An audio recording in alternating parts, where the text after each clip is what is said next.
I said the biggest story this offseason is going to be Dak Prescott's going to be the highest paid player in league history, and people are going to freak out.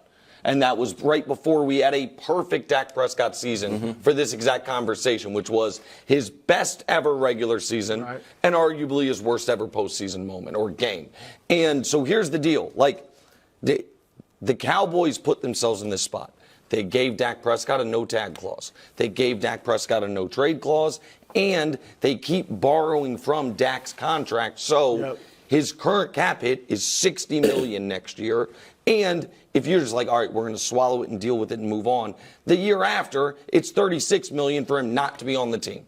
So they have to extend him. They have to rework it, which means in a world where Justin Herbert got $52.5 million and no one batted an eye, Dak Prescott, it's going to start at 3 years, $175, which is $58.7 million a year. And the reason 3 is because he wants to be back in this position again. That's just Trevor Lawrence is about to get $56 million a year. Whether you guys like it or not, it's going to happen.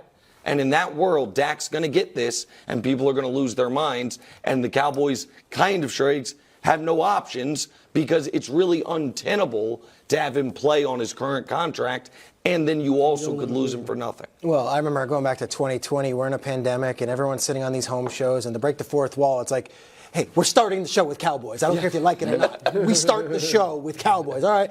And everyone was freaking out over whether Dak was worth $35 million. To your point, salary cap has gone bonkers. Look at the top paid quarterbacks right now. I requested this screen here.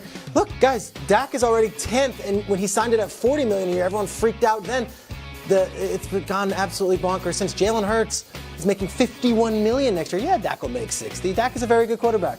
And when he makes 60, the next contract will be 65, next one will be 70. This report, which comes from Jordan Schultz, I don't think it's necessarily one of these where it's like he's getting a deal, but it's a bit of speculation, but I'm not going to bat my eye at it because I think that might be the going rate by the time we start negotiating for Dak Prescott, whether it makes sense at home or not. Yeah, I agree. I don't think it's going to be that big of a deal. I mean, Jimmy Garoppolo, who did win? He was the highest paid quarterback in the league. Matthew Stafford in Detroit was the highest paid quarterback. So it is just the timing of it. I'll tell you what, though, if I'm Jerry Jones, I am sitting down with Dak, not his agent. I'm sitting down with Dak and saying, look, you make a ton of money off the field. We got to pay CD. We got to pay Micah. You want to win here. You will go down as a legend. You will go down maybe as the best Cowboys quarterback ever. I mean, Staubach, obviously. But, if you win a Super Bowl, but to do that, we need our other great players. I'm not insulting you, Dak. How about 52? That's what Lamar Jackson's got 2 MVPs just signed for, just last year. So I wouldn't insult him, but I would try to get him to not break the bank and set the market. And so I don't know if Dak would go for that. There's been one quarterback in the history of modern football who has agreed to that or has even entertained it. It's Tom Brady. Just one. And that will be part of the argument, too, if I'm Jerry. Like, look at Tom Brady.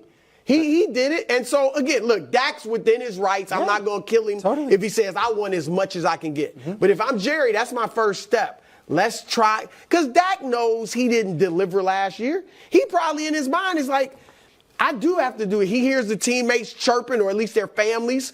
So maybe he would be like, you know what? I get tons of money off the field. Maybe. I just try it. I'm not saying he would do it. When Mangini is on, he always talks about sort of like holistic view of what goes into a player's performance, which is not only the X's and O's, but also kind of the soft factors like media pressure and contract pressure he talks about a lot. It's one of the reasons he thought Jalen Hurts kind of regressed, that there was a large burden of like, oh, man, I got this big contract, I need to go.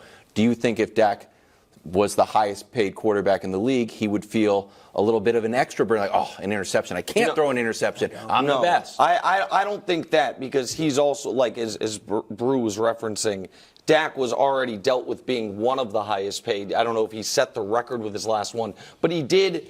It was structured in a way that, again, the lesson here for quarterbacks, I guess, is you're going to look at the highest paid players in NFL history, and you're going to see a bunch of Hall of Fame quarterbacks, and then mixed in there is Kirk Cousins and Dak Prescott, because those are the only quarterbacks in the modern era, I shouldn't say modern, but in the last 20 years, who played the franchise tag game. And if you're willing to play that game and win it, then all of a sudden you can get these insane numbers. If I'm Dallas, I am trying to. My concern is this: if I'm Dallas, and we've talked about it a lot, we have seen that we just saw the biggest cap hit in the league win Super Bowl. We have seen very expensive, great quarterbacks win Super Bowls. We have seen mid-level quarterbacks win Super Bowls. We have seen young quarterbacks win Super Bowls. The one thing we haven't seen is what the Cowboys will be trying to do with Dak. A good quarterback, paid like a great one, win a Super Bowl. We haven't seen it. Now, I guess you could say Stafford with the Rams, but he wasn't paid crazy high when they won it. No. He is now, and I think Stafford's better than Dak. So it's just I would just also add that Dak, he wears that star on his helmet. The pressure, highest pay, it's all fungible. Like you wear the star on the helmet, that is the highest pressure job maybe in all of sports. I know, I see it in the playoffs. Not great, but the 26 touchdowns and 8 interceptions are pretty good. So, Brew, would Russ make the Steelers legitimate contenders? No, I wouldn't go that far. I think he'd make them better, but it's hard. Look, they could be better as a team and miss the playoffs. I mean, they made the playoffs last year with 3 quarterbacks combining for 13 touchdowns and 9 picks. Russ doubled the touchdowns, didn't have as many interceptions last year. So I think they would be better, but when I look at that division, who's not making it? Like, if we think Baltimore and Cincinnati are in, and Cleveland is not going anywhere, they should be better with Deshaun.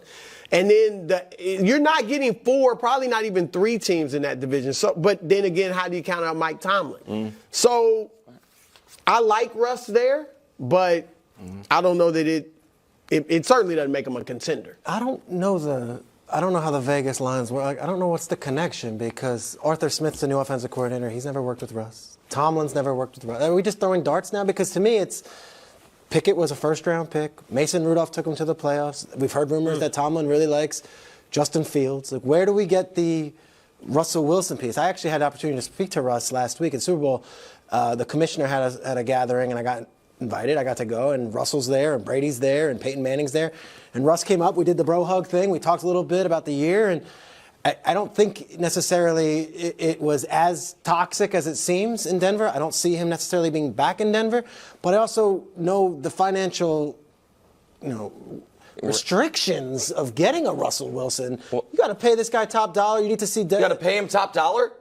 Do you really? Well, if they cut him, and then if they cut him, then you can get him and you got to pay him. But I think they're not going to just cut him. I think they're going to look for some trade partner. What is your? No, I'm not hearing. I'm just watching. Like I don't have the one of the things. Listen, Broncos aren't going to give him away just for nothing. Like if they can get, so they're not just going to cut him and let him. They might, but if there's a trade partner, you better believe. Sure, if there's a trade, I just don't think there's going to be. So here is my answer: is no, he would not make them legit contenders. There's not a team in the league that is a Russell Wilson away from being legit contenders. Yeah. That's the thing. And maybe it sounds harsh, but Sean Payton, who I know you know very well. That's my guy. Right, that's your guy. Sean Payton got a year looking at him and appears to have said, we don't really have another quarterback in-house. We have Jarrett Stidham. We have the 12th pick of the draft. It's $85 million to move off him. Biggest dead money hit by a factor of 2 in NFL history. Yeah, we're going to do it. We're going to move on. And so I think that we are in a weird spot where people are even still a little behind on where Russell is as a player. And again, I'm not acting like Mahomes Mountain is gospel, but to use it as a reference point, if we put it up, I don't know. No, but Brew, here's my point. But he's on the bottom row. Is there a guy above him that you confidently say, oh, Russ is better than that guy? You don't. There's 19 people above him. And so, that's, again, my ranking doesn't have to be. You don't have a Steelers quarterback above him, though. No, that's correct. He didn't make the mountain because there's only 26 guys on it. But you understand what I'm saying? I think the hope is that he plays as efficiently as he did last year with more yardage. And ability to score in the red zone and stuff like that. Because, you look at the numbers and you're like, wow, 100 passer rating. I think he was in the top 5 maybe or close to it. Yeah, but he didn't have the production. Look, I've thrown out him going to Pittsburgh. But there are 3, and we'll get to some of this later. There are 3, I agree. If I'm Pittsburgh, I'm looking at Justin Fields. And if they're available, I'm looking at Kirk Cousins and Baker Mayfield before I look at Russ. Now, I don't know if they could get any of those guys, but I would look at them before Russ, and I think they would make them I'll better. say this. Remember last year they had that blow up on the Saturday night game, and they play in Detroit, and it's Peyton and Russ. It's like, all right, well, that's over. Obviously, I think a lot of that is, and this doesn't come directly from Sean, but Russ does like to freestyle a little bit. And it's the same stuff we were talking about Jimmy Garoppolo and Kyle Shanahan. And when you got an offensive coach like Sean Payton, who's so dialed in, is like, run the play, do the play, because I know the play's going to work. That's what I do. That's what I like. And when Russ is like, well, I'm going to kind of do my thing. So find me a team. Okay, but I don't necessarily think that, put him on Pittsburgh and you're getting 2015 version of Russ. No, suddenly that's my winning the Super point. Bowl. We talked about this the other day, Wildes. There are so many teams that are either drafting a quarterback in the first round or just drafted a quarterback and still want to give that guy. Pickett's going to his third year. Fiscally makes a lot of sense. So maybe Pickett, but it's, like a lot of people think maybe Tennessee needs a quarterback. They don't. They love Will Levis. Yeah. The point is, there are not that many open quarterback jobs, and I just don't know. I don't know that Russell Wilson is a guaranteed starter next year. I just don't. And I certainly don't think he's a guy that is going to take an average team and bring them over the top. Thanks for watching. Subscribe here to get more from the show and to check out clips from other shows on FS1.